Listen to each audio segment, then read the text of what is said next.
Thinking about moving to Australia? Stop right here. Before you spend a single dollar or fill out a single form, you need to hear this. One mistake can cost you years, but the right steps, they can change your life forever.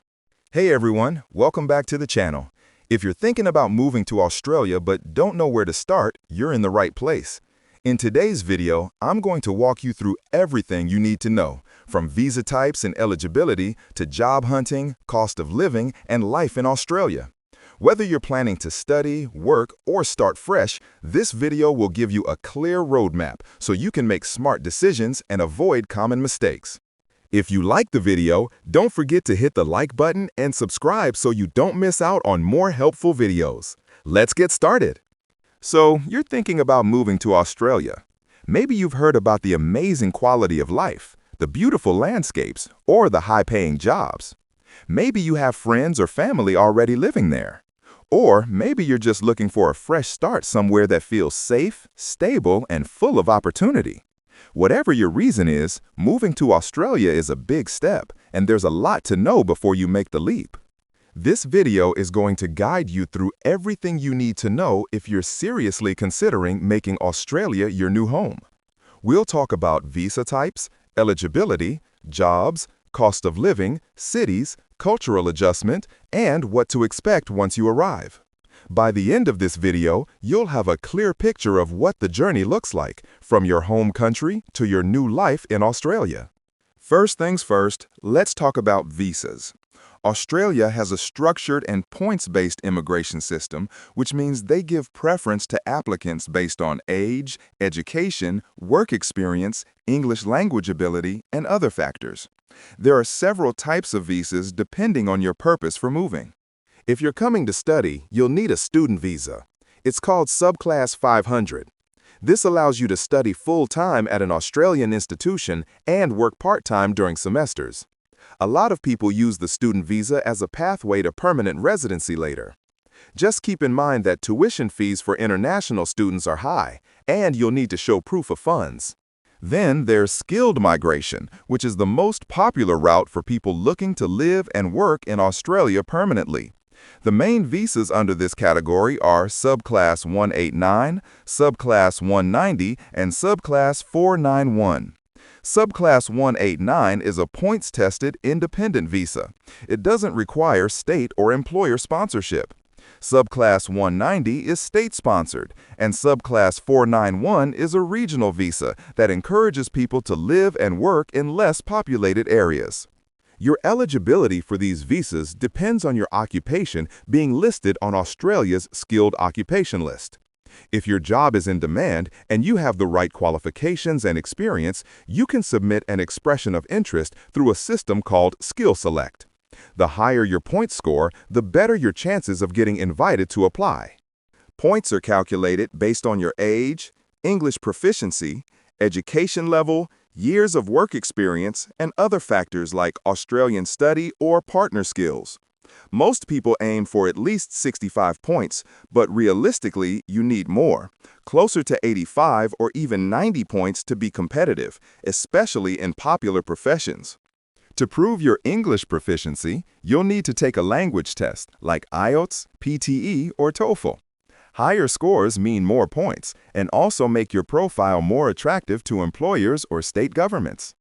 Even if you think your English is good, practice before you take the test. Every point counts. Once you have enough points, you submit your expression of interest. This isn't a visa application yet. It's just telling the government you want to apply. If they like your profile, they'll send you an invitation to apply for a visa. At that point, you'll need to submit documents, do a police check, pass a medical exam, and pay the visa fees. This process can take several months or even over a year. It requires patience and organization. Make sure you have all your documents ready: degrees, transcripts, work experience letters, reference letters, and ID documents. Everything needs to be clear, official, and often verified. If you don't qualify under the Skilled Migration Program, another option is employer sponsorship. If an Australian company offers you a job and is willing to sponsor your visa, you can apply under Subclass 482 or Subclass 186. This route is a bit harder to secure from overseas unless you have a highly specialized skill or a job that's in high demand, like healthcare, IT, or construction. Now, let's talk about life after the visa. Moving to Australia is not just about getting approval, it's about building a life in a new country. The first decision you'll make is choosing which city to live in. The major cities are Sydney, Melbourne, Brisbane, Perth, and Adelaide. Sydney and Melbourne are the most popular, but also the most expensive. They offer a lot of job opportunities, diverse communities, and a fast-paced lifestyle. Brisbane and Perth are slightly more relaxed, with a lower cost of living and growing job markets. Adelaide and other regional areas are quieter, but they often offer better pathways to permanent residency under regional visas. Cost of living is something you need to plan for. Rent is the biggest expense. In cities like Sydney, a one-bedroom apartment in the city center can cost over 2,000 Australian dollars per month. Groceries, transport, and utilities also add up quickly. It's important to budget carefully, especially in your first few months when you might not have a stable income. If you're arriving without a job, be prepared for a few months of searching. Australian employers prefer local experience, but don't let that discourage you. Tailor your resume to Australian standards, write cover letters, and apply consistently. Don't be afraid to take up survival jobs in retail, hospitality, or admin while you wait for something in your field. Many newcomers feel isolated at first. You're away from family, starting over, and trying to figure out how things work. This is totally normal. The best way to deal with it is to connect with others. Join community groups, go to networking events, or even use social media to find other migrants in your area. There are groups specifically for new arrivals that share job leads, housing tips, and emotional support. One thing many people appreciate about Australia is the work-life balance. The work culture is generally respectful of personal time. There's a strong emphasis on fair wages, employee rights, and safety.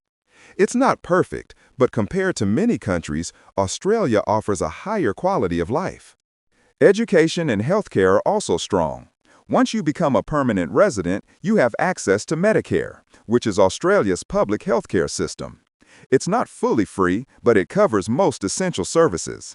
Schooling for children is also free in public schools for permanent residents and citizens. A big part of settling in is understanding Australian culture.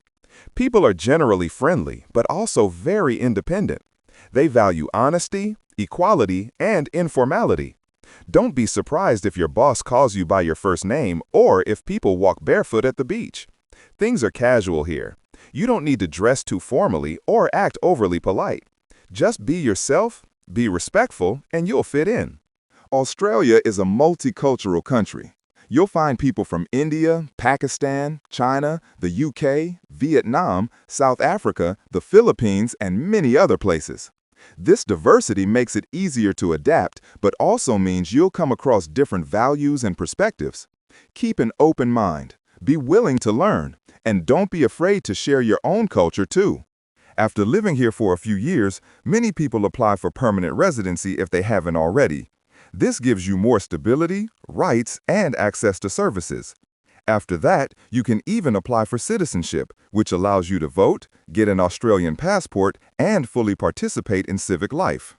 But before you reach that point, there will be challenges. You might face rejection. You might struggle financially. You might question your decision. But if you stay focused on your goal, keep learning, and adapt to your new environment, things do get better. Thousands of people before you have done it, and so can you. Here's a quick checklist of things to keep in mind before moving. Number 1, research your visa options thoroughly. 2, take your English test seriously. 3, prepare your documents in advance. 4, budget realistically. 5, don't expect immediate results. 6, build a support system. 7, stay open, stay humble, and keep moving forward. Also, remember that immigration laws change regularly. What's valid today might not be tomorrow. Always check the official Australian immigration website for the most accurate and updated information. If needed, consult a registered migration agent.